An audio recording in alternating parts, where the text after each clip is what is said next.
Welcome back to Talos of Tech, ladies and gentlemen. Today, we're making Talosive history again. It's my first ever unboxing of a OnePlus product. Today, we're unboxing the OnePlus 7 Pro, which frankly, I'm a little bit excited. I'm a little bit worried about unboxing this phone because I'm afraid I'm gonna fall in love with the display, primarily. The rest of the phone, I'm not that big a fan of, but the screen seems very, very tempting from what people have said and by the way it looks. And for those of you who didn't know, I am a huge sucker when it comes to high refresh rate displays. I love ProMotion on my iPad. I love my monitor on my desk that goes up to 165 hertz. And this is also the first product I've ever used that has no notch, no camera hole, just a total edge-to-edge display with no intrusions really of any kind. And I've heard a lot about this phone. I've read a lot about this phone, and I've heard a lot about this brand. I haven't tried Oxygen OS before, but today will be the first day that I try. So lifting up the top here, will it be right on top? Nope. Okay, we got a little bit more pamphlets to unbox. I'm glad I got a red knife for this. Everything's nice and matching with colors, and red is a dope color to go along with this. So I believe the phone will be right underneath this. Oh my god, there it is. Oh my god, I can already tell it's a huge display. That's the other thing. I love huge screens. I want to have the biggest screen possible in my pocket. And while I do use the XS Max as my daily driver, absolutely this phone has significant display advantages over the XS Max. No need to use this kind of weird wallpaper to hide the notch anymore. So let's unbox it. Let's unwrap this cool looking phone. Pulling it out of the box, it's already got a good amount of weight to it. Feels very, very premium already between this metal, and I got the Nebula blue option based on your guys' votes on Twitter. Sometimes if I want to decide what model or what storage configuration to get, I'll do a Twitter poll, so make sure you follow me over on Twitter. Peel the plastic off like this, and unwrapped it is. Wow! I'm getting a lot of Samsung vibes, to be honest with you. I think it's because of the edge display, the glass kind of curving off to the sides with the metal. It very much starts to feel like a Samsung product. I hate that they have to put the sticker on there. I know they do it, but I don't want them to. That triple camera looks pretty massive as a camera bump on the back of this phone, actually. I wasn't anticipating that. So we have got a notification ringer on this side, which actually switches back and forth. That's interesting. Alongside power and the volume on this side. Thankfully, no Bixby button. Thank you for that. And it's interesting that the back is glass, but it still has this sort of matte finish to it. I've not used a phone before that looks like that. I'm just gonna peel this sticker off because it's ruining this beautiful design on the back of the phone. And wow, that is a gorgeous phone. You could not tell if you were comparing this with other flagships out there like the iPhone XS Max or the Galaxy S10. You would not be able to tell that this one starts at $670. That's an insanely affordable price point. So all right, let's light this puppy up. Let's turn it on. Let's see its glory in beautiful 90 hertz. Powered by Android. OnePlus flexing on Huawei already, I can tell. And they've got dual speakers on this thing, which is impressive. I can kind of see the speaker grate at the top where sound is going to be coming out of, but, well, they got this little animation here. There's a little red dot, followed by white dots. What's going on here? Is this the loading animation? While it's doing that, we might as well check out this warp charger I've heard so much about in the box. Holy crap, look at that charge brick. Dang, they do not mess around. That is a pretty massive charge brick to ship with this phone. Yeah, compare that to what the iPhones ship with. This is like no question. Oh my god, there's the display. It says hi there, no notch. Display going edge to edge. Very, very curved on the side, I'll also add. Oh my god, guys, there was just an animation. I can already tell it's 90 hertz. Oh my god, that's good. I know this might seem creepy to you guys to see my reaction to this, but watching just the panels go side to side, oh, that is, oh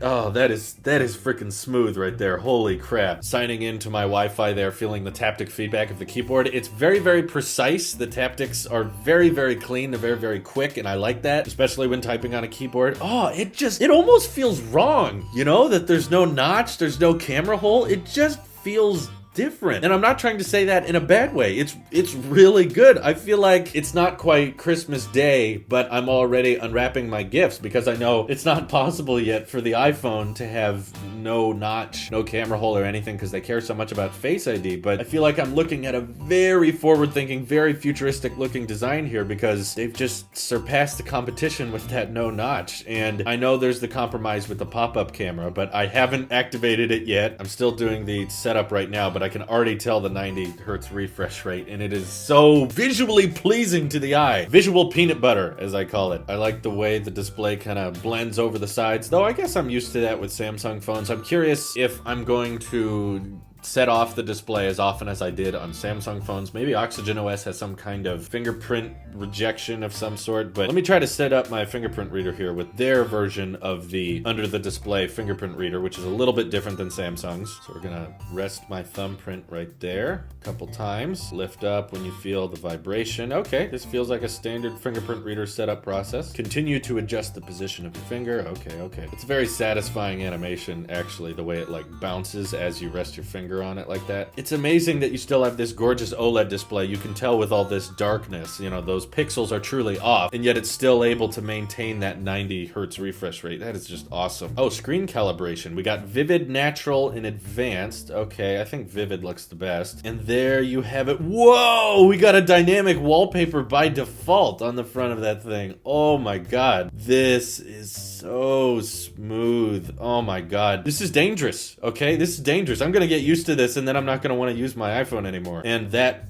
frankly worries me. I know it's still Android, but oh my god, just that refresh rate is so beautiful. And I apologize, I know it probably doesn't show up on camera. I am shooting this at 60 FPS, but yeah, that wouldn't make a difference between these two devices. You'd have to slow down the footage to see it. But for those of you who do notice the refresh rate, it's quite pleasing, having never played with this before. And oh, before I forget, we gotta activate that front-facing camera. Let's see how this goes. So we have an ultra-wide lens, which is always kind of cool, the regular lens, and then the telephoto. Wow, that's quite a zoom in on a telephoto. Nice. And I've never actually used a phone with a pop-up camera, so let me flip it around here. Whoa! It makes a sound! Well, the camera looks crisp. The colors on it are very vivid and saturated, which is good, but I wasn't expecting the pop-up to make quite a noise that it did. All right, and there it goes, moves away. So if I put my finger over it like this, and oh, it got angry, but it came out. It came out. It was able to push my finger out of the way, but I'm strong. I'm a tough guy. What if I hold my finger over the pop-up camera like that and then flip it around? I'm making it stop. There, it's angry. The front camera cannot pop up. Please ensure there's no obstruction. Okay, retry. There it goes. All right, that's interesting. That is kind of interesting of a design to have such a motorized camera popping out of this very futuristic looking phone. Still no wireless charging, though. That feels so wrong given this phone has a glass back. It feels so premium. It feels like a massive piece of our future has gone back in time using PIM particles to greet us in 2019, and yet so many normal features you'd expect that don't make it over, like wireless charging or the IP certified water resistance. I feel like seeing how that camera pops out, that it really would not be good long term. I can already see kind of like holes where debris and water could get in theoretically. I know people have done water tests and they've said that the phone is okay, but not anything too over the top, not anything very prolonged. But without question, this display is gorgeous. May I just say, first impressions, I think this might be like my favorite display ever on any smartphone I've ever looked at. It is just a fantastic edge-to-edge display. I love looking at it. The back of the device is very smooth as well. It feels very nice in the hand, very comforting. I have pretty big hands, but it's already kind of difficult to reach all the way up with one hand. I can do it though, so the fact that I have such a huge display in my pocket makes it worth it to me. Oh, all the animations move so quickly between apps. That's amazing. I know there's gesture controls. I'll probably want to switch over to those in a second, but I want to just try listening to some music with the speakers first. So as always, when we want to test out the speakers, we go to Tailosive Music to see what artists he's promoting right now. Man, you can scroll so quickly. That refresh rate is nice. Okay, we got sound coming out of both ends. Zoom in to fill. Whoa! That is pretty awesome that you're able to watch a video edge to edge and you don't have to worry about a notch or a camera hole being in the way while you're watching a video. That's pretty incredible. I'm gonna crank it all the way up now. It's not terribly loud. It's not like distorting, you know, you can still hear all of the detail in the music, but in regards to smartphones I've tested in the past, while it is stereo audio, it's not very punchy and loud like I'm used to on my XS Max or the S10 Plus.